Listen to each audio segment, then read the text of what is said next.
السلام علیکم ورحمۃ اللہ وبرکاتہ۔ درس حدیث کے ایک اور سلسلے کے ساتھ آپ کی خدمت میں حاضر ہیں۔ ہمارا جو چیپٹر چل رہا ہے وہ ہے کتاب الطہارہ، چیپٹر آف پیوریفیکیشن، اور اس کی جو ابتدا کے حوالے سے طہارت کیا ہوتی ہے اور طہارت میں اور نظافت میں کیا فرق ہے، ہمارے ہاں جو ایک اس کے حوالے سے مسکنسیپشنز ہیں، غلط فہمیاں ہیں، وہ اس کو تھوڑا سا ہم نے ایڈریس کیا کہ یہ سمجھنا ضروری ہے کہ نظافت اور طہارت میں فرق ہے۔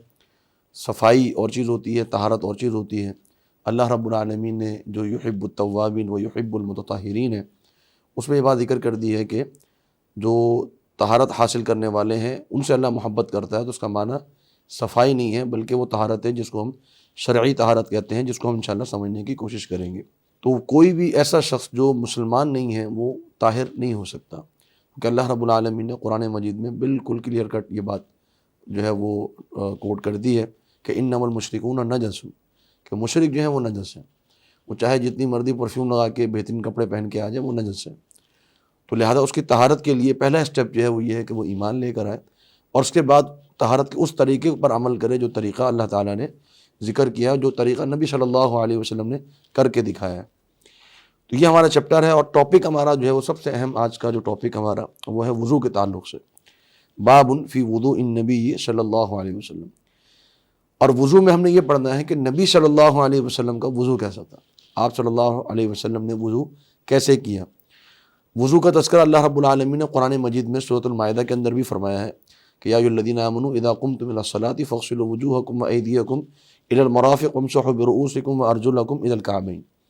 تو اس میں وضو کے جو اہم جو اعمال ہیں ان کا تذکرہ کر دیا گیا، لیکن اس کو کرنا کیسے ہے، پریکٹیکلی اس کو نبی صلی اللہ علیہ وسلم نے کیسے کیا ہے، اور ہم اس کو کیسے کریں گے، اور ہمارے وضو کے اندر کیا کیا غلطیاں ہوتی ہیں اس کو سمجھنا اور اس کو دور کرنا ضروری ہے۔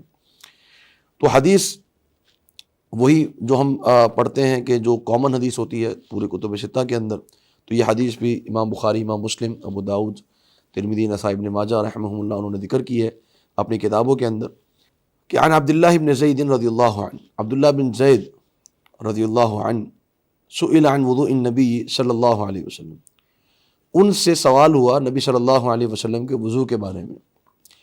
فدعا بطور من ماء، تو عبداللہ بن زید رضی اللہ عنہ نے وضو کو جو ہے وہ اپنے ورڈز میں، اپنے الفاظ میں بیان نہیں کیا بلکہ پریکٹیکلی دکھانے کے لیے کیا کیا، فدعا انہوں نے منگایا، بطور ایک برتن، طور کہتے ہیں ایک جو ہمارے ہاں جیسے ایک ٹرے ہوتی ہے پانی کی، تھوڑی گہری ہوتی ہے جس میں پانی تھوڑا پھیلا ہوا ہو، اس کو طور کہا جاتا ہے عربی زبان میں، تشت بھی ہم جس کو کہہ دیتے ہیں۔ بطور من ماء، تو ایک پانی کا برتن انہوں نے منگوایا۔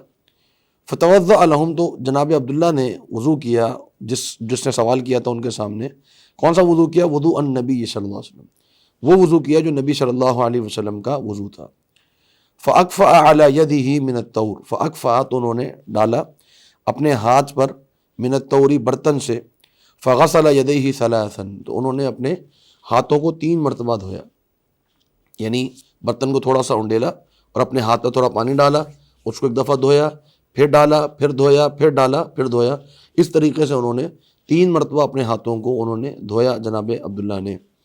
تو ہمارے ہاں تو چونکہ آج برتن نہیں ہوتے زیادہ تر، ہمارے ہاں تو ایک سسٹم ہے جو کہ ہم جو ہے وہ نل کھولتے ہیں اور پانی آنا شروع ہو جاتا ہے، تو ہمارے لیے بھی یہی ہے کہ نل کھولا، پانی ہاتھ میں لیا، دھویا، پھر کھولا، پھر لیا، پھر کھولا، اس طریقے سے 3 مرتبہ۔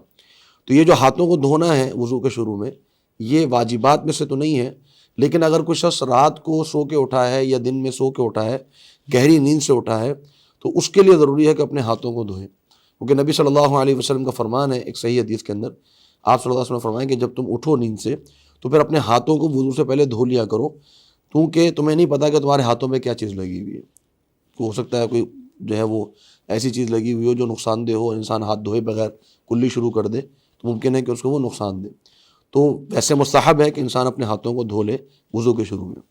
ثم ادخل یدہ فی الطور، پھر انہوں نے اپنا ہاتھ وضو میں برتن میں داخل کیا، فمضمض، اور کلی کی، کلی کرنا کیا ہوتا ہے کہ منہ میں پانی ڈالا اور منہ کے اندر گھمایا پانی کو، اور پھر اس پانی کو باہر نکال دی، یہ پوری کلی کا طریقہ کار ہے۔ بعض ہمارے جو احباب ہیں وہ کیا کرتے ہیں کہ منہ میں پانی ڈال کے ایسے ہی اس کو باہر نکال دیتے ہیں، یہ کلی نہیں ہے۔ کلی کرنے کے لیے منہ کے اندر پانی کو گھمانا یہ ضروری ہے، تاکہ جو منہ کے جو اندر جو چیزیں ہیں، جو اثرات ہیں کھانے پینے کی، وہ باہر نکل جائیں۔ واستنشق، اور انہوں نے پھر ناک پہ پانی چڑھایا، واستنثر، اور ناک سے پانی کو جھاڑا، یعنی ایک سانس کے ذریعے پانی اندر لے کے گئے اور پھر دوسرے سانس سے پانی باہر نکالا۔ تو یہ نبی صلی اللہ علیہ وسلم کا طریقہ کار تھا جو کہ جناب عبداللہ ان کو کر کے دکھا رہے تھے۔ اور یہ کیسے کیا؟ فرمایا کہ ثلاث غرفات، 3 چلوؤں سے، یعنی پانی ایک ہی چلو سے کلی بھی کی اور اسی چلو سے ناک میں پانی بھی چڑھایا۔ ہم جو طریقہ کرتے ہیں کہ کلی کے لیے پانی الگ لیتے ہیں اور ناک میں پانی الگ ڈالا جاتا ہے، تو یہ طریقہ جو ہے وہ نبی صلی اللہ علیہ وسلم نے نہیں کیا۔ تو سنت یہ ہے کہ ایک ہی چلو سے دونوں عمل کیے جائیں۔ البتہ اگر یہ کرنا ممکن نہ ہو تو پھر الگ الگ جو ہے وہ اس سے بھی کیا جا سکتا ہے۔ پھر آگے کیا کیا؟ فرمایا ثم ادخل یدہ فغسل وجهه ثلاثا، پھر انہوں نے اپنے ہاتھوں کو برتن میں داخل کیا اور اپنے چہرے کو 3 دفعہ دھویا۔ چہرہ کیا ہے؟ چہرہ ہے پیشانی سے لے کر ٹھوڑی تک، یہ چہرہ ہے، اور ایک کان سے لے کے دوسرے کان تک یہ چہرہ ہے۔ تو پورے چہرے کو دھونا اپنے وضو کے اندر یہ ضروری ہے۔ بعض احباب خاص طور پہ وہ بھائی ہمارے جن کی داڑھیاں ہوتی ہیں، تو وہ غلطی کرتے ہیں کہ یہ داڑھی کے درمیان اور کان کے درمیان کا جو حصہ ہے اس کو چھوڑ دیتے ہیں، حالانکہ یہ حصہ چہرے میں داخل ہے اور اس کو چہرے کے اندر دھونا واجب ہے۔ اگر یہاں پانی نہ پہنچے تو وضو نہیں ہوتا۔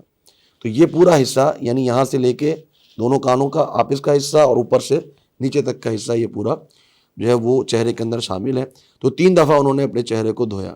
ثم غسل یدیہ مرتین الی المرفقین، پھر انہوں نے اپنے دونوں ہاتھوں کو دھویا الی المرفقین، کوہنیوں تک، یعنی ہاتھ کا آغاز ہوتا ہے یہاں سے لے کے کوہنی تک۔ تو جب اگر آپ نے شروع میں ہاتھ دھو بھی لیے ہیں تو دوبارہ آپ یہیں سے دھوئیں گے اپنے ہاتھوں کو، اور کوہنی بھی اس کے اندر، ہاتھ کے اندر جو ہے وہ شامل ہے۔ تو 2 مرتبہ انہوں نے دھویا۔ اس کا مطلب یہ ہے کہ کچھ عضو اعضاء آپ کے جسم کے ایسے ہو سکتے ہیں جن کو آپ 1 دفعہ دھو لیں، کچھ ایسے ہو سکتے ہیں جن کو آپ 3 دفعہ دھو لیں، کچھ ایسے ہو سکتے ہیں جن کو آپ 2 دفعہ دھو لیں۔ تو کم از کم 1 دفعہ دھونا ہے اور زیادہ سے زیادہ 3 مرتبہ دھونا ہے۔ 1 سے کم ظاہری بات ہے وضو نہیں ہوگا، 3 سے زیادہ کی اجازت نہیں ہے۔ نبی صلی اللہ علیہ وسلم نے فرمایا کہ جس نے 3 مرتبہ سے زیادہ اپنے وضو میں جو ہے وہ کسی عضو کو دھویا تو اس نے ظلم کیا اور اس نے جو ہے وہ برا کیا، زیادتی کی اس نے۔ تو یہ اپنے کونیوں کو تک دھونا ہے۔ اور اس کے اندر ایک چیز ہے، وہ ہے تخلیل، یعنی اپنے ہاتھوں کا، انگلیوں کا خلال کرنا، یہ بھی داخل ہے وضو کے اندر، انگلیوں کے اندر خلال کر لیا جائے۔